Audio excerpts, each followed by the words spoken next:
my name is Malone. I will be presenting my history and English POL for DaVinci Design. So for my English, we had to do a character analysis on one of the characters out of the book Fahrenheit 451, and I chose to do mine on Guy Montag. So how I saw him, I see he is unquestionably loyal to what he believes, yet very naive in a way to how a society operates, and seems to believe that almost everything he believes almost everything he is told without question. Although early in the book, a girl, Clarice, identifies a sense of curiosity that marks him as different than the other firefighters she has met, and I believe this is a important point in the book when he realizes this. My first piece of evidence is the quote, Montag had done nothing, his hand had done it all, his hand had done it all, his hand with the brain of his own, with the conscience and curiosity, and each trembling finger had turned thief.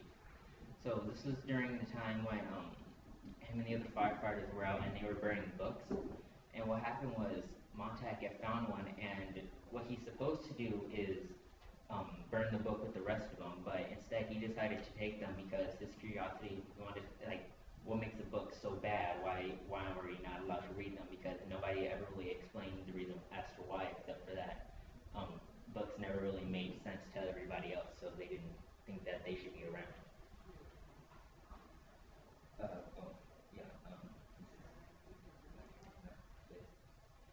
My second evidence, when I talk, you look at me. When I said something about the moon, you looked at the moon.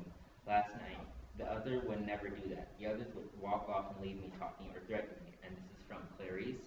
And this is when she's talking to Montag, and she's kind of describing how she sees him. And how and since I see Clarice as how maybe people in our society, like not fictional, but in real life, how this is like, she's an example of this. So this is how we're really supposed to look at people, and she identifies how his curiosity usually gets the better of him, unlike most of the other firefighters, where they wouldn't even really pay attention to her. Instead, they would just walk off and oh, you're trying to make me think what I'm not supposed to be, what I'm told not to think, so I'm just gonna ignore you, and if you keep bothering me, I'm gonna do something. But instead, he does, he kind of follows through what she asks him, like when he looks at the moon, or in the book when she asks him about whether he tastes the rain. He does do those things, which most firefighters really wouldn't.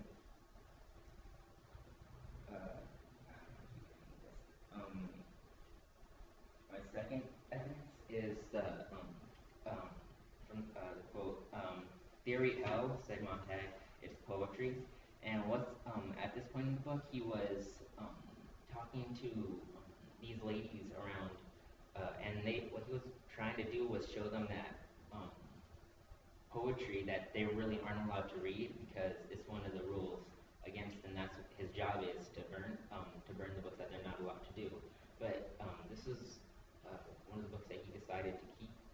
That I'm not sure what his fire chief's name is. Beatty let him. And what happens, he was going to present the poem that he read out of the book when some of them didn't want him to, and I feel like this is when this is where it proves his unquestionable, his loyalty to things, where he's willing to go outside the rules to see to identify what he believes to others, and no matter really what the consequences. All right, before you go back to history, go back to your thesis statement. All right. Grammatically, it's a really long sentence. Oh. But in terms of what it is you're going to present, it's pretty simple.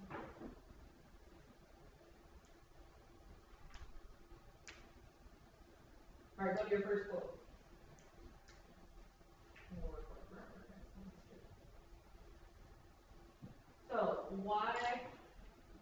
So the narrator, he does this a lot, where he talks about Montag as these body parts, right? Why does Bradbury present Montag as body parts in the first parts of the book? think it's kind of because I noticed that he does identify his body parts kind of like as they have a mind of their own. Like what he does is more really out of instinct instead of really thinking things through as to what other people may think. That's what.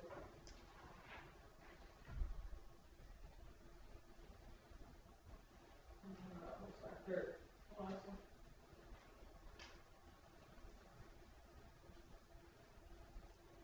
And this was the conversation with me and Baby, right? Mm-hmm. Oh no, it was wait, what is it? I got the name's confused when I was reading it. This is when he was sitting with I'm not Paper. yes. Yeah. No. Yeah. Yeah, yeah, I think it was. Yeah. Let's see. So he's sitting on paper and they're talking about theory and poetry and literature and all this stuff. Would you say, who was probably more influential in Montag escaping his naiveness? Clarice or Faber? Or Baby? Um, mm, I would say Clarice because Montag really questions everything that she said to him, and it makes him really wonder even when she's gone. Like he still wonders about the things that she's talked to him about. Good. What is true? Okay, so for history, the essential skill I chose was I would be able to identify and clear between the causes and impacts of European and American imperialism and empire building and the racial inequalities that it caused. So my oh yeah, it's really long. European and American imperialism led to the creation of many racial differences and inequalities. This is because the stronger nations, such as Britain and France, felt that they were superior to the weaker nations like Africa, China, and India. They showed this by coming to these countries and using them as a source of new marketing and the spread as a source of new marketing to spread the white man's burden and to prove their strength. Can we pause real quick? Why did you put stronger and weaker in implications? Because I thought that maybe like their ideas of stronger and weaker nations, like stronger would be like not exactly like their idea of strong. Maybe like they had a strong armies or naval presence around the world, and weaker would be they weren't maybe like militarily as successful as the other nations.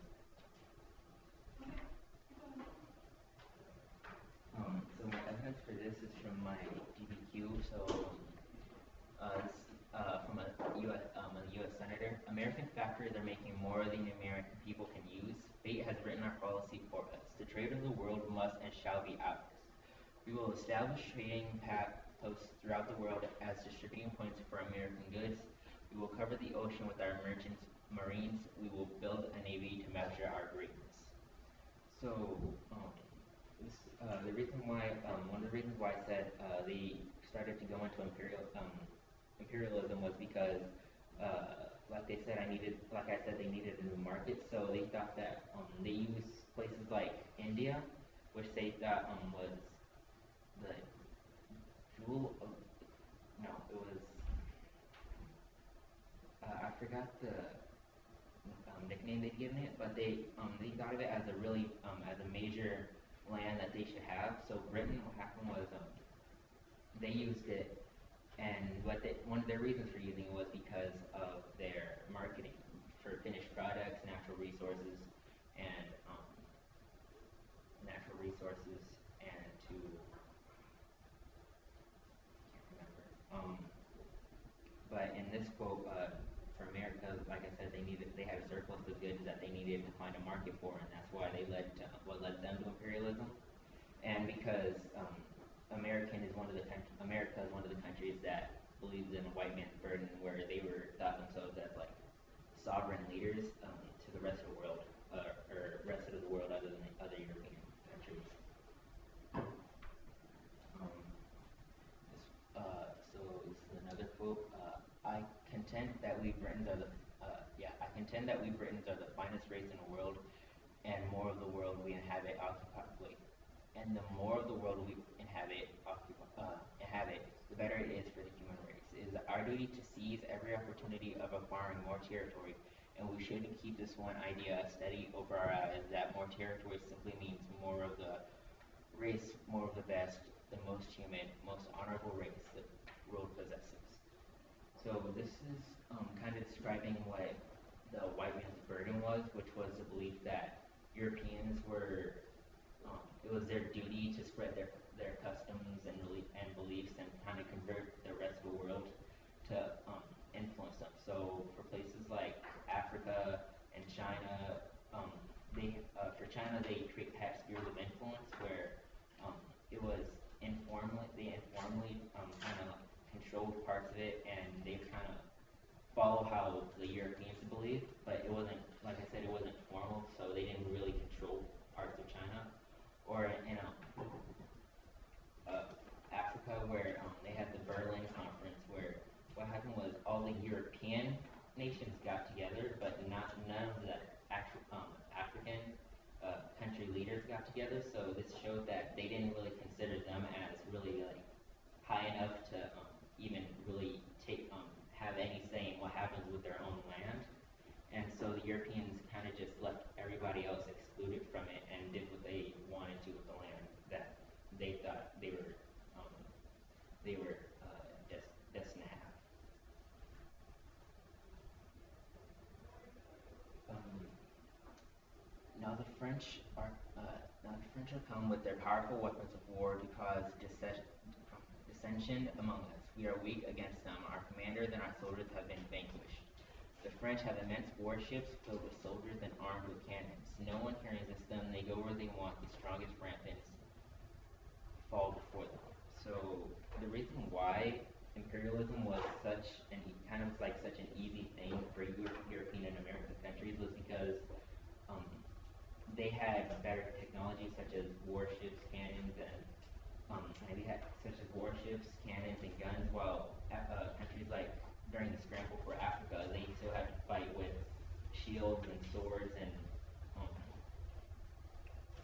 that wasn't nowhere really anywhere near as effective as what the Europeans and Americans were using. And in this quote, they kind of describe France as as I said, a threat that engulfs everything in their path as their own. So um, what happens is like France, I can I had the idea, but I just lost it.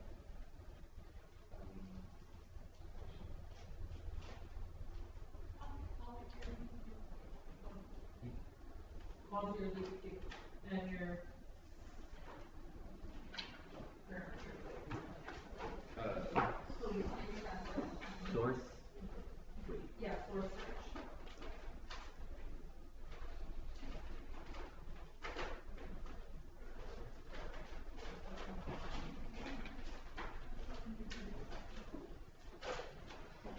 Oh, I forgot something.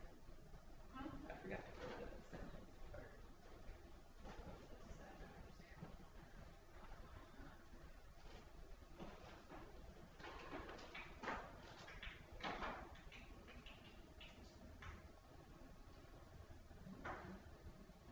Connor, do you do?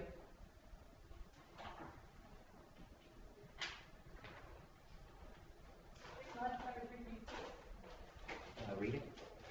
Okay. Adam Smith's position on the relationship between a government and an economy is that he believes that the government should have little influence as to how the economy runs. Okay, Evan? I say this because in the passage above, Smith states the government should intervene as little as possible in the economic affairs and leave the market in order to benefit the people. Okay, pause there. When you begin your evidence, I say this because, do you think that's an effective way to introduce your evidence? Like, is it the most academic way? No. Okay. Academically speaking, no. Okay, what is a little bit more academic way to say that? Introduce your evidence. No. Even if you just took out a little section of that. This is because, or, no, no, no, in the passage above, Go ahead to your usage.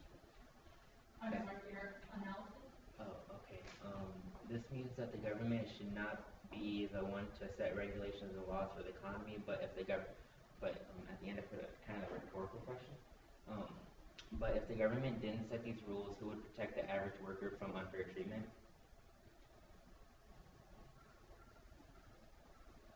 Okay. Hold on.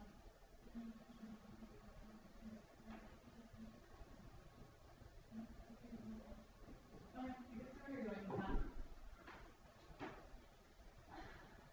I think if we, I'm puzzled. yeah, we're just a little confused Yeah. about where, No, no, let the camera play, let the camera play. like who are you? Where have we been? Yeah, the awesome presenting today is like nothing I've seen all semester. Oh, semester. Like my mind is a little bit blown right now. Yeah, I don't even, I can't comprehend this right now. And the fact that you lost your PowerPoint, not once but twice. And you're still able to get up here, minus the grammar issues with your thesis statement, but to give that solid of a presentation. Thank you. I'm a little bit perplexed. Yeah, I'm a little speechless. I don't know. I don't know. But at the same time, I'm a little disappointed. Yeah, Because it's like, feel a little cheated. yeah, I feel ripped off. Yeah. I feel like I got the PS4 when it came out, but it doesn't work. What happened? I guess I would say throughout the year I didn't really feel that motivated, but then I started to realize, oh, this is sophomore year, I really need to get my stuff together. Okay. Well, the sophomore year almost closed though too. I'm really blown away. Yeah. I need some guarantees that this is not the only fire that's going to be lit under you. No, I plan to improve my performance. So this is what we're gonna see from here on out. Yes. Okay. Because my comments were, if we provided that kind of analytical discussion in class. Cause you're one of those kids where I was like, I don't know. Yeah, and for history, all of your evidence was a DBQ. So whether you realized it or not, you essentially did 3 DBQs plus this DBQ in your presentation. Because you gave me the quote, you explained what it meant and you analyzed it, and you applied it to your thesis statement, which is pretty advanced, I would say. Like that wasn't even my expectation really for any of the presentations. So you went above my expectations. I don't know. I don't really know what to do. Just a little crazy. The fact that you were able to analyze a character not based on anything that they did, but what other people did and how they affected other people. That's a little bit impressive. Dare I say, and I don't say it often. You can ask my students from last year. Yep, no. I'm not usually impressed. No, me neither. I expect better. So the bar has been set. Okay. Don't drop below it, Nope. because I will call you out every time. I will play this video